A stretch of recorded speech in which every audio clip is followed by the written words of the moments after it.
اب جو ہے وہ ایک اور بڑا معاملہ کہ جسٹس بابر ستار آپ کو علم ہے ان ججز میں شامل ہیں جو اسلام آباد ہائی کورٹ کے بڑے دبنگ جج ہیں. انہوں نے جو بشرا بی بی اور نجم الثاقب، یہ ثاقب نثار کے بیٹے ہیں، ان کے مابین ایک مبینہ آڈیو لیک ہوئی، اور سوال یہ تھا اسلام آباد ہائی کورٹ کے سامنے کہ یہ کون لیک کرتا ہے، کون ریکارڈ کرتا ہے، یہ ان کو پکڑنا چاہیے. اب یہ چونکہ پاکستان کی telecommunication authority P T A سب کو جو ہے وہ طلب کیا گیا، اور اس موقع پہ ایک درخواست بھی جسٹس بابر ستار کے خلاف دی گئی عدم اعتماد کی، اور اس پر بھی بڑا غصے کا اظہار کیا، اور وہ درخواست مسترد کر دی گئی تھی. اور انہوں نے یہ فیصلہ دیا کہ یہ وزیر اعظم کے سامنے معاملہ رکھیں کون سی ایجنسی ہے، کون یہ ریکارڈ کرتا ہے، اور ان کو کٹہرے کے اندر لانے کی بات ہوئی تھی. اب اس کے اندر جو ہے فیصلہ یہ ہوا تھا سنگل بینچ کا کہ یہ کیا جائے، لیکن اب جو ہے وہ اس کے اندر وفاقی حکومت نے سپریم کورٹ آف پاکستان میں درخواست دی تھی. اسلام آباد ہائی کورٹ کے سنگل بینچ نے یعنی انہوں نے درخواست کے اندر کہا کہ حقائق کے منافی فیصلہ دیا ہے، وہ ریلیف دیا جو مانگا ہی نہیں گیا. اسلام آباد ہائی کورٹ نے اختیارات سے تجاوز کیا ہے. سپریم کورٹ اسلام آباد ہائی کورٹ کا 25 جون کا آرڈر کالعدم قرار دے. جسٹس بابر ستار نے 25 جون کے حکم نامے میں لکھا یہ تھا کہ قانون کے مطابق شہریوں کے کسی قسم کی سرویلنس غیر قانونی عمل ہے.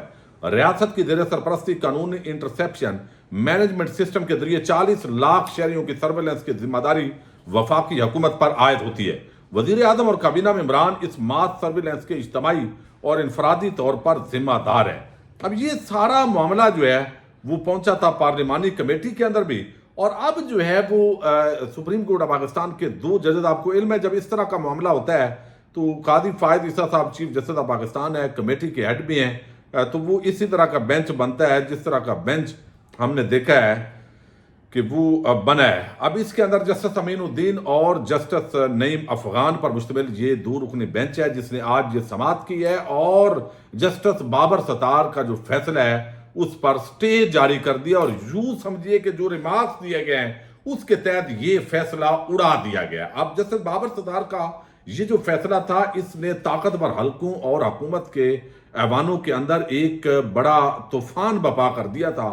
بڑی عجیب صورتحال ہو گئی تھی، لیکن سپریم کورٹ سے آج ان کو ریلیف ملا ہے. اب اس کے اندر کہا یہ گیا ہے کہ عمران خان کی اہلیہ بشرا بی بی اور سابق جسٹس ثاقب نثار ان کے جو آڈیو لیک سے متعلق سپریم کورٹ نے اسلام آباد ہائی کورٹ کے احکامات معطل کرتے ہوئے مزید کارروائی سے روک دیا ہے. سماعت کے دوران سپریم کورٹ نے کہا ہے کہ اسلام آباد ہائی کورٹ آڈیو لیک سے متعلق کیس کی کارروائی آگے نہیں بڑھا سکتی. اسلام آباد ہائی کورٹ کا 29 مئی اور 25 جون کا حکم اختیارات سے تجاوز ہے. اسلام آباد ہائی کورٹ کے بعد از خود نوٹس لینے کا اختیار نہیں. سپریم کورٹ نے وفاق کی حکومت کی درخواست پر آڈیو لیکس کیس کا ریکارڈ طلب کرتے ہوئے بشرا بی بی اور نجم الثاقب کو بھی نوٹس جاری کر دیا ہے. دوران سماعت جسٹس امین الدین خان نے استفسار کیا. یہ وہ امین الدین ہیں جنہوں نے مخصوص نشستوں کے کیس کے اندر بھی مخصوص فیصلہ صادر کیا ہے. وہ کہتے ہیں کہ ہائی کورٹ نے یہ تعین کیا ہے کہ آڈیو کون ریکارڈ کر رہا ہے، جس پر ایڈیشنل اٹارنی جنرل نے عدالت کو بتایا ابھی تک یہ تعین نہیں ہو سکا، ابھی تفتیش جاری ہے. جسٹس نعیم اختر افغان انہوں نے ریمارکس دیے ہیں کہ بدقسمتی سے اس ملک میں سچ تک کوئی نہیں پہنچتا. سچ جاننے کے لیے انکوائری کمیشن بنا، اسے سپریم کورٹ سے اسٹے دے دیا. سپریم کورٹ میں آج تک دوبارہ آڈیو لیک کیس مقرر ہی نہیں ہوا. پارلیمان نے سچ جاننے کی کوشش کی تو اسے بھی روک دیا گیا. پارلیمان کو کام کرنے دیا جائے گا نہ عدالت کو سچ کیسے سامنے آئے گا.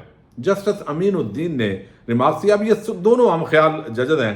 وہ کہتے ہیں یہ بھی تو ہو سکتا ہے کہ جن سے بات کی جا رہی ہو آڈیو بھی انہوں نے لیک کی ہو. انہوں نے سوال کیا کیا اس پہلو کو دیکھا گیا ہے؟ آج کل تو ہر موبائل میں ریکارڈنگ سسٹم ہے. حکم نامے کے اندر جسٹس امین الدین نے یہ لکھوایا ہے کہ ہائی کورٹ نے آڈیو لیکس کیس میں آرٹیکل 199 کی حد کو عبور کیا ہے. تو بظاہر یہ جو جسٹس بابر ستار کا فیصلہ ہے صرف یہاں تک نہیں کہ سٹے دیا گیا ہے، بلکہ یہ جسٹس بابر ستار کے خلاف آج سپریم کورٹ کے ان 2 ججز نے ایک چارج شیٹ جو ہے وہ بنا دی ہے کہ انہوں نے اختیارات سے تجاوز کیا ہے. انہوں نے جو ہے وہ ان کا یہ اختیار نہیں تھا، انہوں نے وہ بھی دیا ہے جو مانگا نہیں گیا تھا. یہ بھی ایک پرانا ان کا جملہ ہے.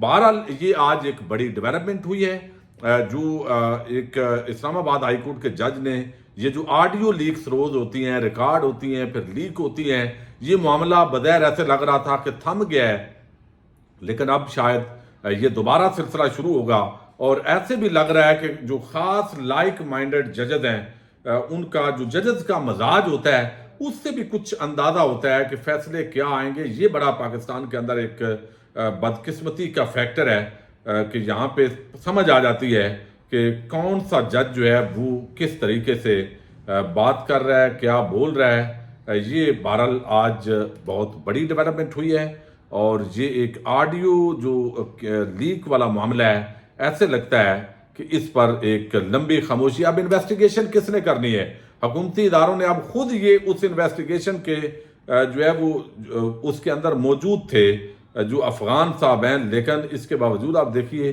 بینچ کے اندر بھی انہی کو بٹھا دیا گیا۔ تو یہ ایک بڑی ڈیولپمنٹ ہے، حیران کن طور پر دیکھتے ہیں۔ یہ ایک 2 ہفتے پاکستان کی عدالتی تاریخ کے حوالے سے انتہائی اہمیت کے حامل ہیں۔ پاکستان زندہ باد، پاک فوج پائندہ باد۔